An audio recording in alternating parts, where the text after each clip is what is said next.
Olá, pessoal. Como tínhamos combinado, passei mal na semana passada, então eu vou gravar o que eu considero essencial para que nós consigamos manter o nosso ritmo de aulas e finalizarmos, assim, os 4 blocos dessa disciplina, intitulada História Social e Política dos séculos III a.C. até o I depois de Cristo. Claro que às vezes nós vamos um pouco antes e às vezes um pouco depois. E, obviamente, tudo esse curso está no contexto da né, é uma disciplina da pós-graduação em grego koiné, portanto, a História Social e Política no mundo mediterrâneo dos séculos III a.C. a I depois de Cristo. Lembrando o que nós queremos com essa disciplina.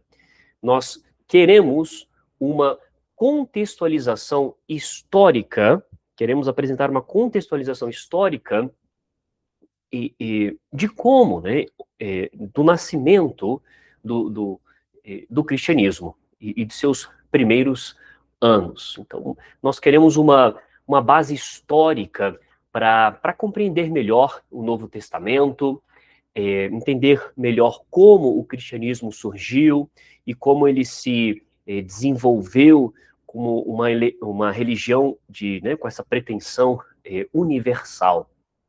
E para isso, eu decidi dividir o curso em 4 partes, que eu chamo de 4 blocos. Na aula passada, nós finalizamos o primeiro bloco, então podemos dizer que 25% do curso já foi completado, que é o bloco do helenismo. Então, nós buscamos apresentar o helenismo como modelo político e cultural no Mediterrâneo antigo. Por quê?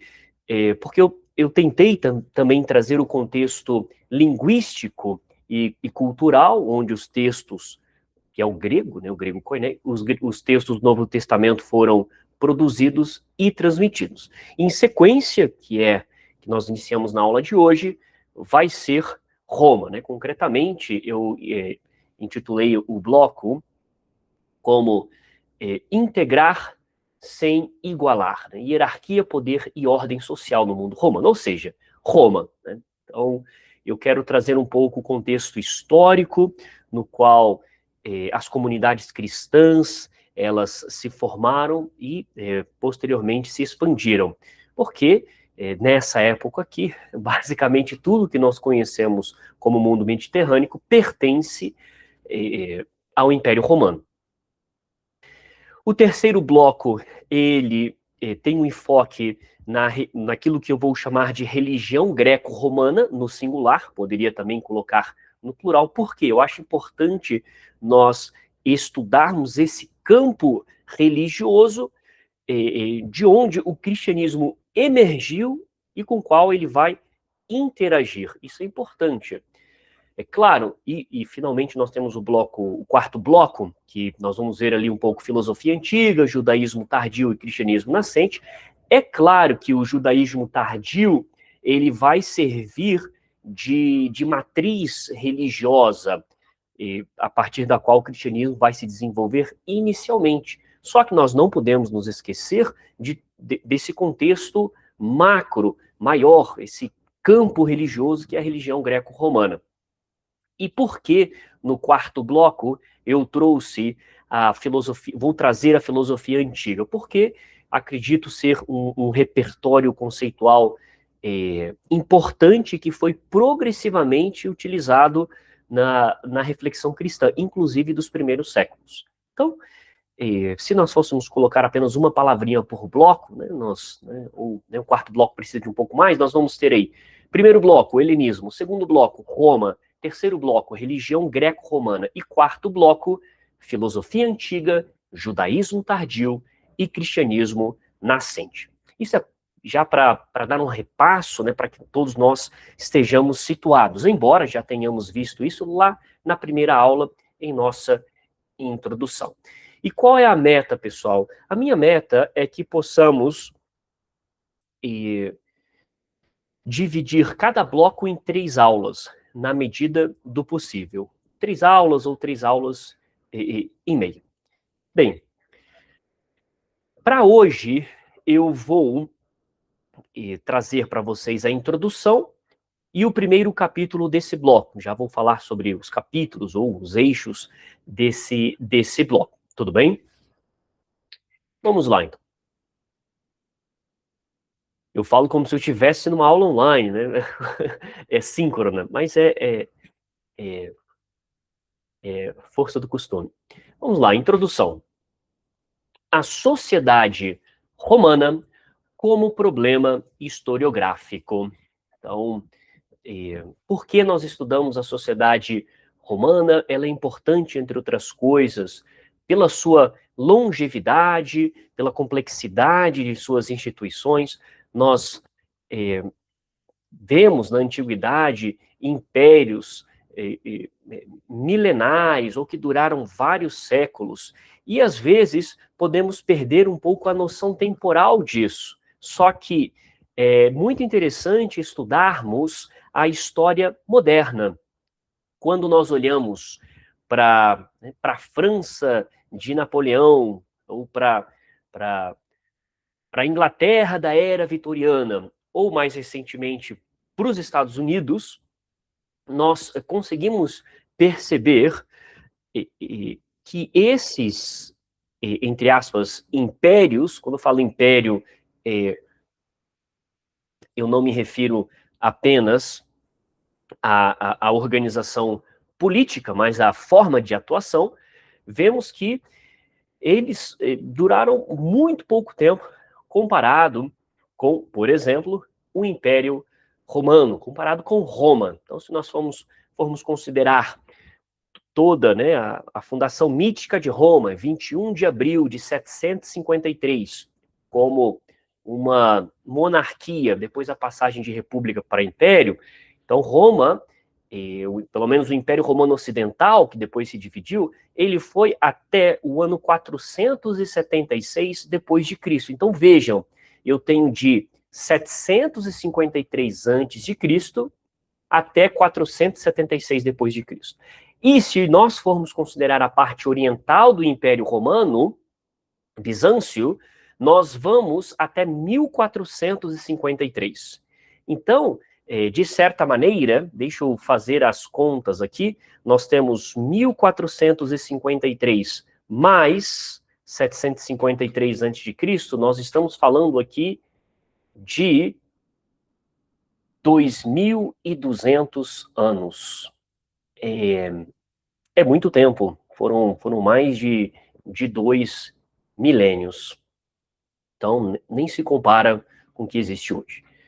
Então, em relação a Roma, nós vamos tentar fazer algo muito parecido com o helenismo, evitar essa rigidez estrutural, mas também essa fluidez excessiva, sobretudo no que tange a mobilidade social. Então, o que nós vamos tentar criar ao longo dessas aulas é um modelo interpretativo capaz de integrar essa estabilidade estrutural desse império tão longevo, com também um certo dinamismo social. Por exemplo, quando nós estudarmos a parte da cidadania, como o conceito de cidadão romano, ou quem pudesse adquirir a cidadania romana, foi sendo alterado, foi sendo modificado ao longo dos séculos. Então, queremos entender Roma como um sistema integrado de hierarquias sobrepostas. A visão de hierarquia, ao meu entender, em Roma, é muito importante. O status e o pertencimento eram continuamente renegociados por práticas jurídicas e simbólicas. A sociedade romana articulava estabilidade estrutural e transformação social simultaneamente. A hierarquia constituía um processo dinâmico e não apenas uma estrutura fixa. A sociedade romana não pode ser explicada por categorias fixas ou isoladas. Bem, nós temos aqui processos sociais contínuos de distinção, de reconhecimento, e aqui nós vamos ter a articulação entre múltiplas formas de poder. Isso vai ficar um pouco mais claro quando nós separarmos pelos capítulos, pelos eixos desse bloco. Bem, então a integração social ocorria com outros povos, sim, mas ela era de forma seletiva e desigual, havia coerção e ela era legitimada por práticas culturais, institucionais, havia instituições como escravidão, patronato e a própria cidadania que ajudavam a sustentar essa ordem social, e era a forma que o Império encontrou de integrar populações sem eliminar as desigualdades. Por isso que eu intitulei esse bloco como integrar sem igualar. É possível ter integração sem igualar? Então, aqui eu defendo que sim. Claro, né? Mas se eu for, a integração completa, etc. Depende como cada um vai entender a ideia de integrar. Eu entendo aqui como um processo no qual é possível sustentar, manter uma grande organização em funcionamento por muitos séculos, que foi o caso de Roma. A desigualdade constitui elemento funcional e estruturante do sistema. Nós vamos ver também como Roma usava da desigualdade para estruturar o sistema, como isso era importante. E vocês vão ver, né, gente, que em alguns momentos é até possível fazer uma comparação, claro, sem sermos anacrônicos, aos dias de hoje, à sociedade moderna, ao nosso Brasil atual, ao mundo ocidental em geral. O Império Romano produziu coesão social sem promover igualdade plena. O consenso social baseava-se na naturalização cotidiana da desigualdade. Então, o que eu vou tentar defender é que era algo natural para as pessoas a desigualdade que existia na época. Será que dista muito de como nós vivemos nos dias de hoje? A ordem imperial, essa visão de naturalização, será que eu vejo de forma natural uma pessoa em extrema desigualdade? Bem, mas o nosso foco é Roma, então eu vou tratar de esmiuçar esse tema em Roma. A ordem imperial integrava diferenças em vez de eliminá-las. Isso é muito importante para o aumento das alianças. O reconhecimento da hierarquia constituía elemento central da estabilidade. Então, mesmo pessoas, povos em situações de desigualdade, eles vão reconhecer a hierarquia, eles vão reconhecer quem, entre aspas, está acima deles. E isso é um elemento central da estabilidade.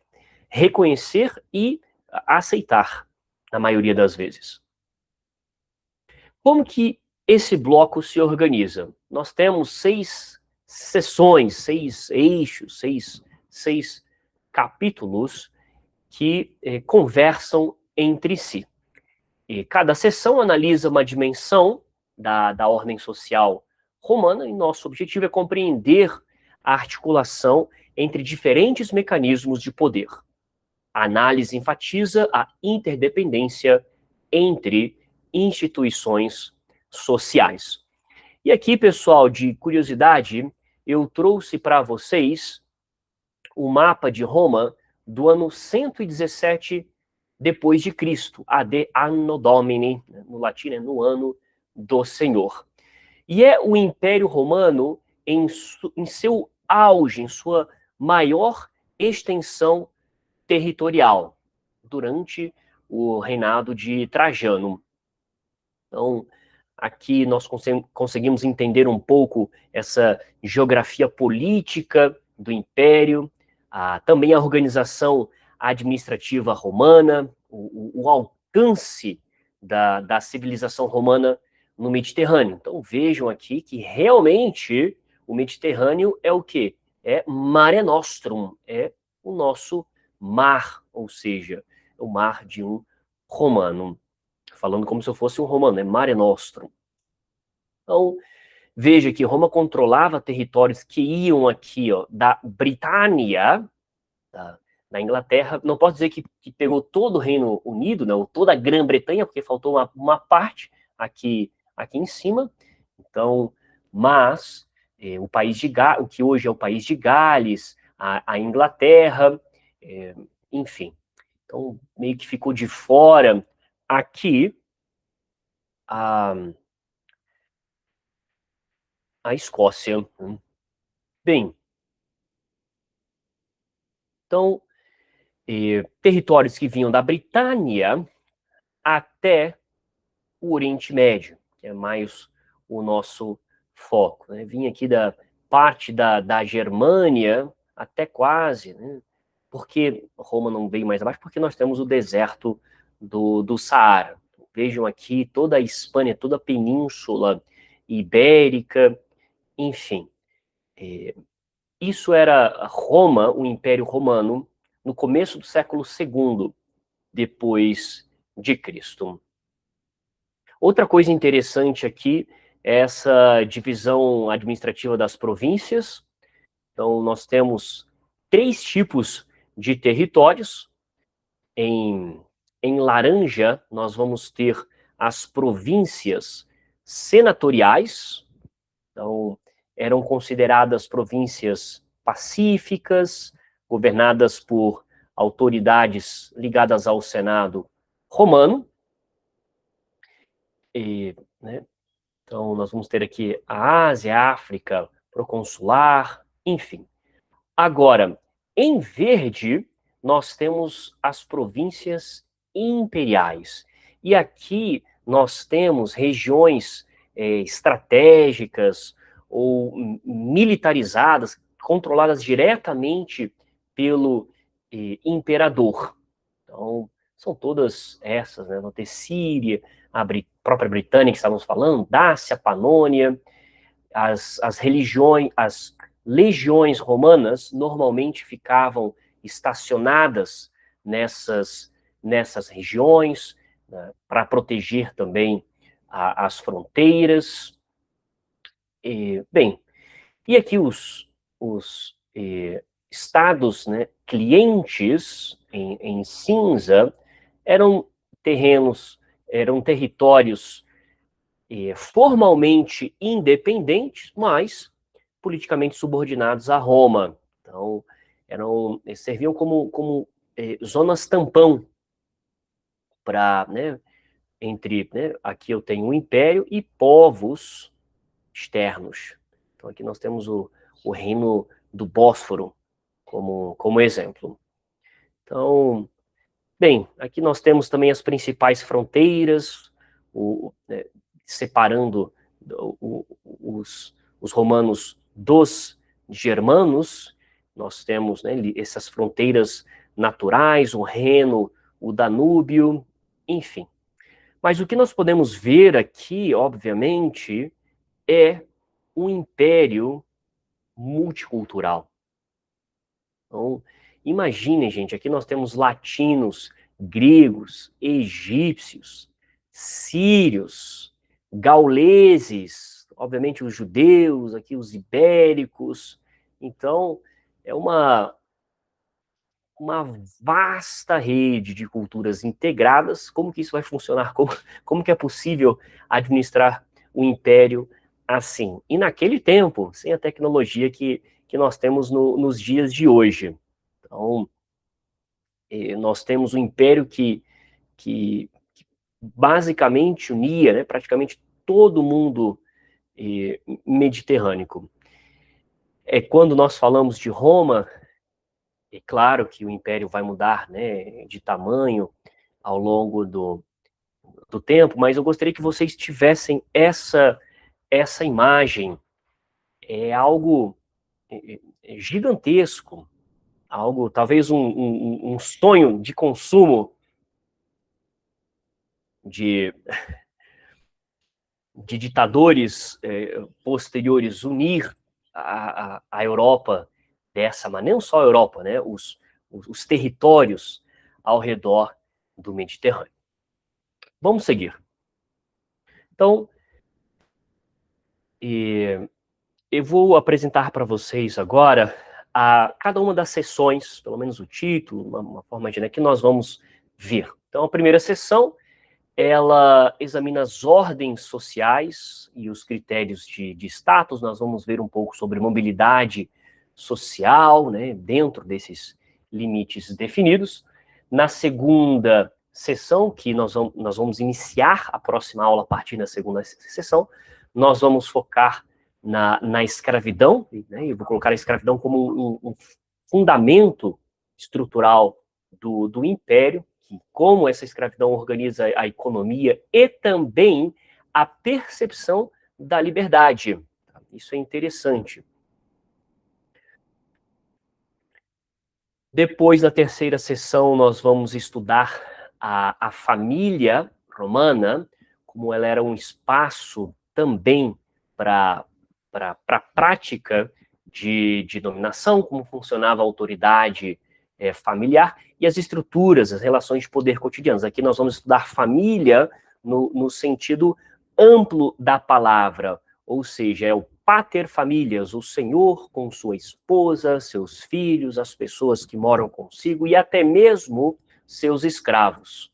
Na quarta sessão, nós vamos analisar a relação entre cidade e campo e como essa organização reproduzia desigualdades duradouras, a desigualdade que havia entre a população que vivia na cidade comparada à população que vivia no campo. No caso aqui,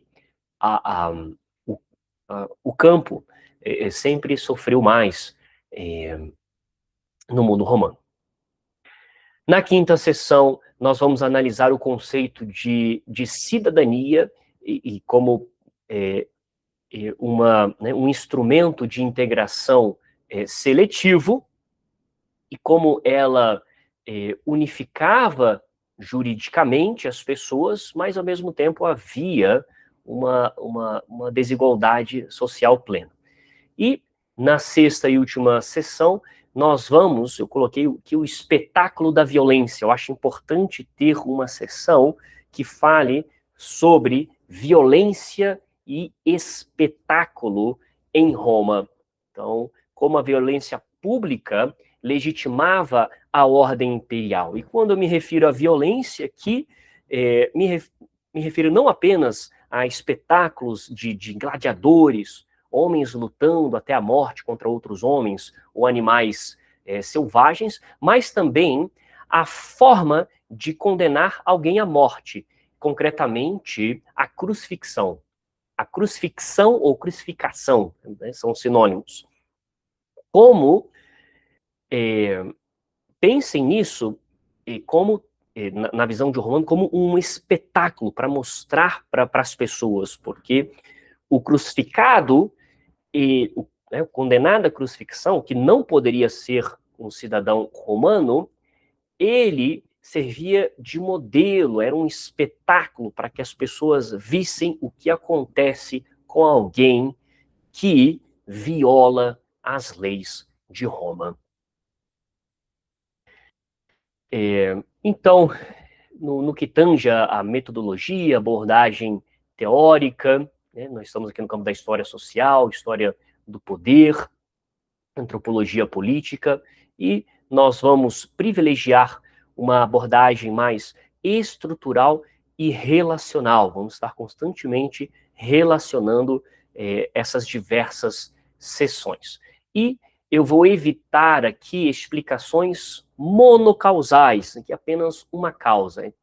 Vamos evitar ser simplistas para certos acontecimentos. Às vezes nós temos essa tendência de, isso aconteceu por tal coisa, mas não é tão simples assim. Realmente, em parte pode ter sido por causa dessa razão em específica, mas também há outros fatores a serem levados em consideração. E esses temas que nós estamos vendo, eles, em geral, eles não têm uma explicação de apenas uma causa ou classificações, né, tipológicas rígidas. Quando nós falamos de helenismo, Roma, religião greco-romana, filosofia antiga, judaísmo tardio, cristianismo nascente, é preciso tomar certo cuidado com isso. Bem, então nós vamos utilizar fontes jurídicas, literárias, historiográficas, vou trazer para vocês imagens como o mapa anterior, esculturas, pinturas, enfim. É importante levarmos em consideração o caráter elitizado dessas fontes que eu trago para vocês, porque era a elite que escrevia pensando na elite. Mas isso é algo que é o que restou, é o que nós temos. O poder é entendido como uma capacidade de estruturar comportamentos e representações. Nós vamos criticar esse conceito de romanização como um modelo homogêneo, nem tem como, olhem o tamanho do império, assim como o helenismo, não tem como ter um modelo exatamente idêntico, homogêneo de aculturação. E nós vamos buscar, tentar compreender Roma como um sistema, portanto, heterogêneo de integração sem igualdade. Vamos lá, então. Primeira sessão, primeiro eixo, primeiro capítulo, que é o que nós vamos ver na aula de hoje. Ordens, status e mobilidade. A construção social da hierarquia romana. Então, a sociedade romana organizava-se a partir de hierarquias juridicamente reconhecidas e institucionalizadas. Então, nós vamos ter categorias como livres e escravos, cidadãos e não cidadãos, que vão estruturar esse ordenamento legal. Então, essas distinções forneciam um vocabulário social para a compreensão da posição de cada um. A dinâmica social, contudo, não se esgotava nessas categorias formais. Ou seja, quando eu digo ele é escravo, ele pertence a essa categoria, eu não posso...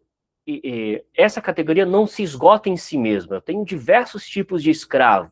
Eu tenho o escravo que está trabalhando nas minas, por exemplo, e eu tenho o escravo que é o professor grego que dá aula para a elite romana. Então, dentro dessas categorias eu tenho também subcategorias.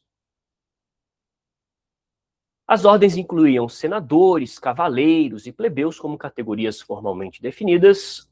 Nós temos aqui, né, são polos de referência social. E, ao mesmo tempo, dentro dessas categorias, nós vamos ter gradações e sobreposições internas. Ou seja, as ordens não constituem compartimentos isolados ou impermeáveis. Só que também não havia uma mobilidade social como nós pensamos, né? Podemos talvez imaginar nos dias de hoje. Nem hoje em dia, na verdade, existe essa fluidez de mobilidade social. E quando a gente fala aqui, claro, nós não estamos nos referindo à exceção. É claro que, mas Horácio, o pai dele não é liberto, ou seja, o pai dele tinha sido escravo e foi liberto. Horácio é filho de... Ok, Horácio é uma exceção, assim como hoje em dia o bilionário que veio da favela, o milionário que veio da favela, é uma exceção. As fontes antigas sustentaram a ideia de uma divisão original entre patrícios e plebeus. Então, lá no início, haviam, né, os patrícios e os plebeus, é algo quase que natural. Então, era até mesmo, né, atribuído a esse momento fundacional de Roma. Então, nós temos esse dualismo, e esse dualismo ele foi interpretado por muito tempo como um elemento estruturante da sociedade romana. Essa leitura influenciou profundamente a historiografia posterior. Então, nós temos autores como Cícero, Dionísio de Alicarnasso, o próprio Plutarco, que explicaram essa divisão como um ato fundador nas origens de Roma. É assim porque Roma nasceu dessa maneira, patrícios e plebeus. Então, essas narrativas, elas possuíam um caráter etiológico e legitimador, funcionavam para justificar as desigualdades, a diferença que nós vamos ver nessa Roma que estamos apresentando agora, do século I antes de Cristo, século I depois de Cristo. Então, vinculado a esse mito da origem de Roma com Rômulo e Remo. A hierarquia era apresentada como elemento constitutivo da ordem romana. Bem, e como isso foi sendo modificado? Né? Hipóteses modernas atribuíram esse dualismo patrícios e plebeus a diferenças, na prática, étnicas e econômicas. Também foram propostas explicações antropológicas e familiares. De qualquer forma, essas interpretações reforçaram a ideia de rigidez estrutural, que foi até bem recentemente, até o século XIX, nós vamos ter ainda esse modelo dualista, sendo explicado de diversas maneiras, mas mantendo esse dualismo. Já a historiografia recente vai questionar essa ideia de uma estrutura social fixa desde essa origem mítica de Roma. Ou seja, se a origem é mítica, então essa estrutura provavelmente também é mítica. A configuração, acredita-se que a configuração das ordens resultou de processos históricos graduais, conflitos sociais desempenharam um papel fundamental nessa formação, e o patriciado consolidou-se progressivamente como um grupo exclusivo, como a minha elite. Então, os patrícios, eles vão ser a elite romana. O pertencimento jurídico definia direitos e deveres formais. Esse pertencimento não determinava completamente a posição social real, ou seja, você pode pertencer a uma elite, você pode pertencer à aristocracia, mas é uma elite caída, uma elite falida. O caso mais emblemático é o de Catilina. Catilina vinha de uma família aristocrática falida.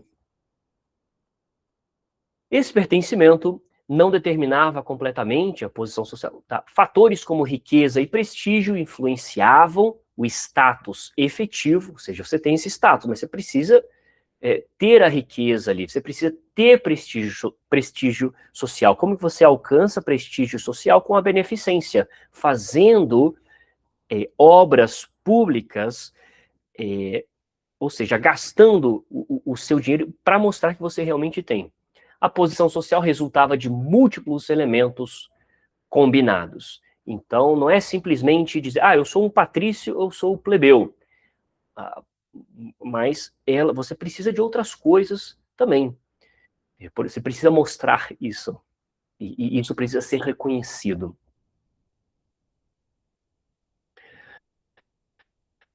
Fatores sociais na construção do status. Redes de patronato exerciam influência decisiva na posição social. A proximidade com o poder imperial era um elemento relevante. A honra e o prestígio local influenciavam o reconhecimento social. O status resultava da combinação entre fatores jurídicos, a ordem a qual você pertence, e sociais. A hierarquia não se reduzia à oposição entre elite e massa indiferenciada, existiam múltiplos níveis intermediários de status e riqueza. A sociedade incluía grupos medianos com diferentes graus de privilégio. Essa diversidade interna estruturava a ordem social romana. A riqueza desempenhava um papel central na definição do status. É por isso que ela precisava ser convertida em reconhecimento público. E como que você consegue converter a sua riqueza em reconhecimento público? Através de gastos urbanos e patrocínio. O status dependia desse reconhecimento coletivo contínuo. O status social exigia visibilidade pública constante, a participação em magistraturas reforçava esse prestígio, e aqui nós temos a beneficência pública, que contribuía para a legitimação social, até porque alguém que não pode realizar obras públicas, não pode gastar o seu dinheiro e mostrar que está gastando esse dinheiro para o bem da comunidade, essa pessoa, ela dificilmente conseguirá legitimar-se publicamente. A ausência de reconhecimento podia gerar exclusão simbólica. O patronato, então aqui nós vamos, né, nós temos o patrono, né, a instituição do patronato, ele articulava relações verticais de dependência social que vai conectar diferentes níveis de hierarquia. Quando nós olhamos para Roma, o principal caso é Mecenas, que é o patrono das artes, nós vemos essas relações verticais de dependência. A mobilidade social era possível, mas estruturalmente limitada. A ascensão exigia reconhecimento cultural e social pelas elites.